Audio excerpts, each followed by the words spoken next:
हर religion में death के बाद शरीर को विदा करने के अलग अलग तरीके होते हैं। हिंदू बॉडी को जलाकर अंतिम संस्कार करते हैं, वहीं क्रिश्चियन और मुस्लिम कब्र बनाते हैं और जहां कब्र होती है उस जगह को कब्रिस्तान कहा जाता है। हम बचपन से ही कब्रिस्तान से जुड़ी कई डरावनी कहानियां सुनते आए हैं। ऐसा माना जाता है कि आत्माएं शरीर तो छोड़ देती हैं, पर कभी कभी इस दुनिया को नहीं छोड़ती और अक्सर अपने शरीर के पास ही रहने लग जाती हैं। ये कहानी है इकबाल की। इकबाल अपने अब्बू के साथ रहता था। उसके अब्बू बीमारी होने के कारण चल फिर नहीं पाते थे, इसीलिए छोटी उम्र में ही इकबाल घर संभालने लगा था। इकबाल सड़क पर जूते पॉलिश करके अपना और अपने अब्बू का पेट पालता था। उसके अब्बू की बीमारी इस कदर बढ़ गई थी कि कुछ ही महीनों में उनका देहांत हो गया। इकबाल के पास इतने भी पैसे नहीं थे कि वो अपने अब्बू को अच्छे से विदा कर सके, इसीलिए उसने जैसे तैसे करके अपने अब्बू के शरीर को एक कब्रिस्तान में दफन कर दिया। इकबाल ने ये सब भी अकेले ही किया, इसीलिए सुबह से कब शाम हो गई और शाम से कब रात पता ही नहीं चला। इकबाल अपने अब्बू की मौत से बहुत ही ज़्यादा बेबस और अकेला महसूस कर रहा था।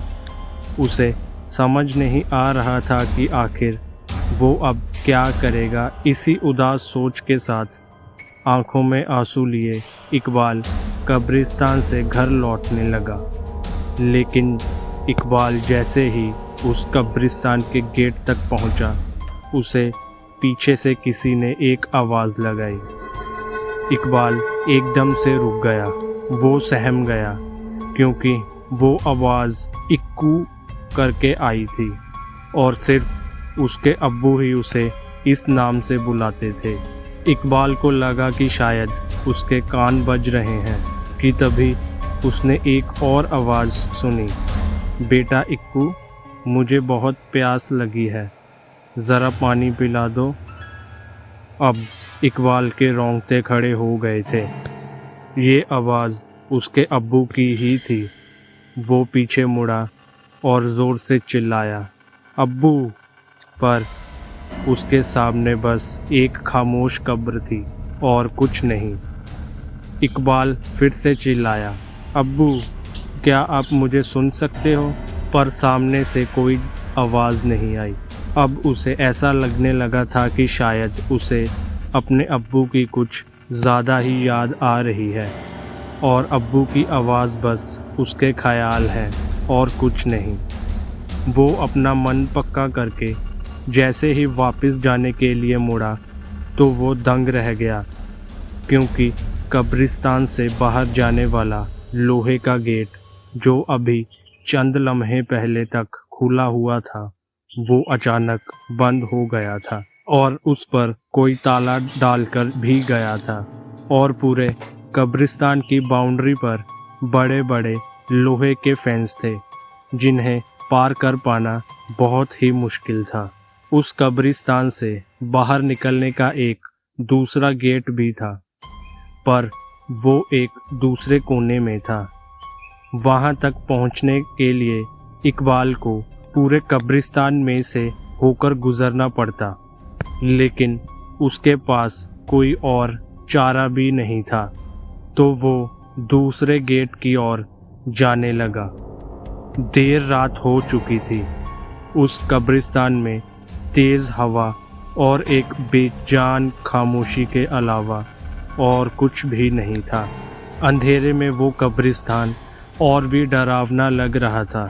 इकबाल हल्का सा घबराया हुआ जल्दी से जल्दी बस वहाँ से निकलना चाहता था, लेकिन कुछ ही दूर चलते हुए इकबाल को कुछ ऐसा दिखा जो उसे बहुत अजीब लग रहा था।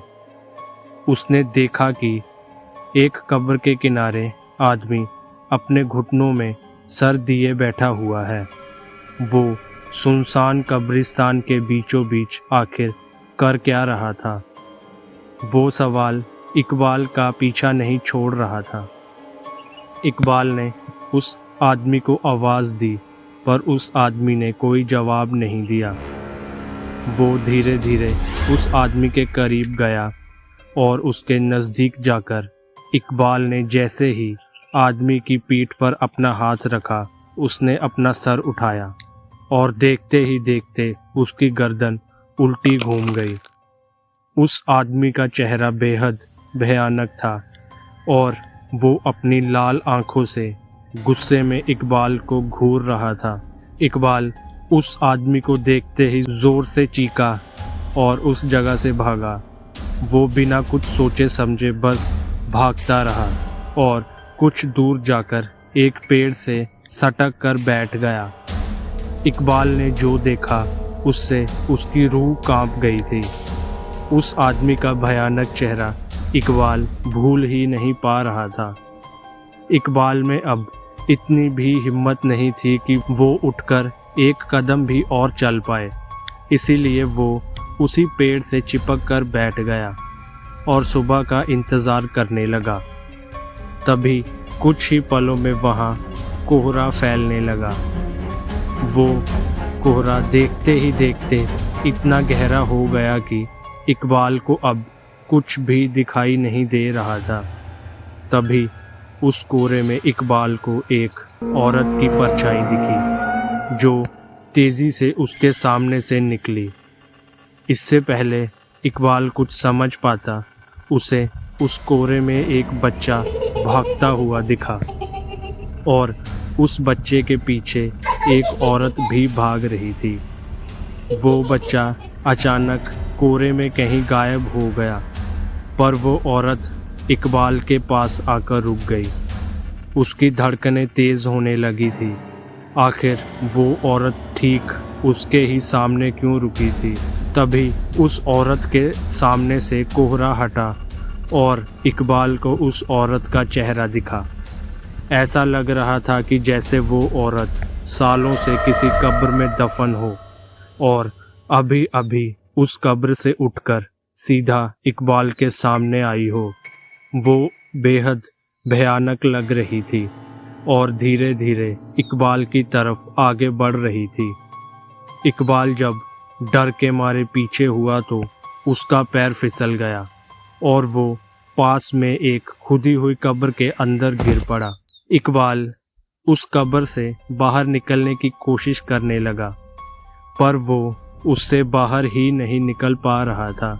उसे ऐसा लग रहा था जैसे किसी ने उसे पीछे से जकड़ लिया है। जब उसने अपनी नज़र पीछे घुमाई तो उसकी रूह कांप गई। उसे वही भयानक औरत दिखी।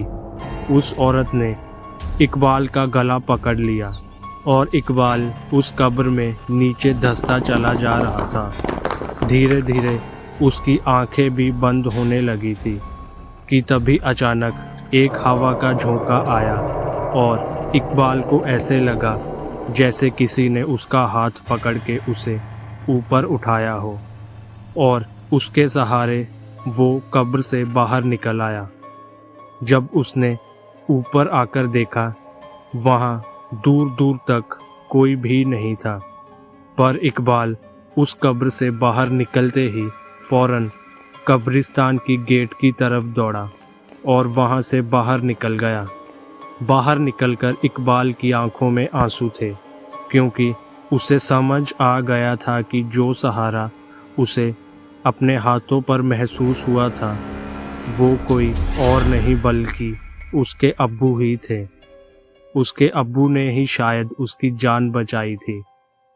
उस रात के बाद इकबाल को समझ आ गया कि अगर आपसे प्यार करने वाले लोग किसी वजह से आपसे दूर भी हो जाएं, तब भी वो हमेशा आपका ख्याल रखते हैं।